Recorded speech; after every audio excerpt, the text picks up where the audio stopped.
السلام علیکم ورحمۃ اللہ وبرکاتہ۔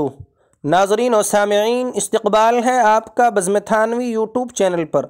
ناظرین، جیسا کہ آپ کو معلوم ہے کہ ابھی حال ہی میں خانقاہ رحیمی رائے پور ضلع سہارنپور مدرسہ فیض ہدایت کے ایک قابل اور موقر استاذ گرامی حضرت الحاج قاری محمد یونس صاحب رامپوری رڈکی کا انتقال ہو گیا تھا۔ آج کی اس مختصر سی ویڈیو میں حضرت کی زندگی کی مختصر بائیوگرافی اور ان کی زندگی کے کچھ روشن نقوش آپ کی خدمت میں پیش کر رہے ہیں۔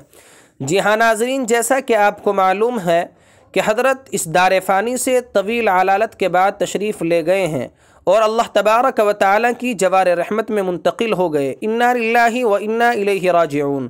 حضرت قاری صاحب کو رب ذوالجلال نے گوناگو صفات سے متصف فرمایا تھا۔ تدریس قرآن کے ماہر، ذکر الہی کے خوگر، تواضع و اخلاص کے پیکر اور دوست و احباب کے لیے ایک انجمن تھے۔ نعت رسول گنگناتے تو سامعین ان کی لحن داؤدی میں مست و بے خود ہو جاتے۔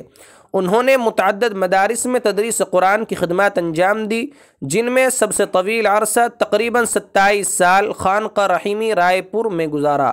قاری صاحب مرحوم کو حضرت اقدس مفتی عبدالقیوم صاحب رائے پوری رحمہ اللہ سے خصوصی لگاؤ تھا۔ حضرت مفتی صاحب بھی قاری صاحب پر بڑی شفقت فرماتے تھے۔ حضرت اقدس مفتی صاحب نے ہی غالباً 1996 میں قاری صاحب کو خانقاہ رحیمی رائے پور میں تدریس قرآن کی خدمت سپرد کی تھی۔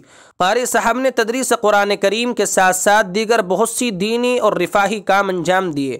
چنانچہ رامپور رڈکی میں مدرسہ مصباح العلوم کا قیام حضرت قاری محمد یونس صاحب کی کوشش اور انتھک محنت کا ثمرہ ہے، جو رامپور و اطراف کے بچوں و بچیوں کی تعلیم و تربیت میں نمایاں اور امتیازی خدمات انجام دے رہا ہے۔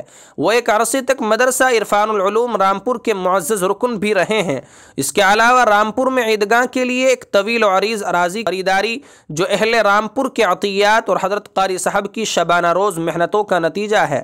قاری صاحب نے اگرچہ اولاد کی شکل میں کوئی باقیات صالحات نہیں چھوڑی، لیکن یہ خدمات ان کے لیے ذخیرہ آخرت ہوں گی۔ اللہ تعالیٰ قبول فرمائے، ان کے درجات کو بلند فرمائے، حسنات کو قبول فرمائے اور سیئات کو حسنات حمیدہ سے مبدل فرمائے۔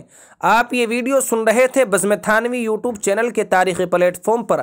اگر آپ کو یہ ویڈیو پسند آئے تو اپنی پسند اور ناپسند کا اظہار کمنٹ باکس میں ضرور کریں، اور اگر آپ ہمارے چینل پر پہلی بار تشریف لائے ہوں تو چینل کو سبسکرائب ضرور کر لیں۔ شکریہ، جزاکم اللہ خیرا و احسن الجزاء۔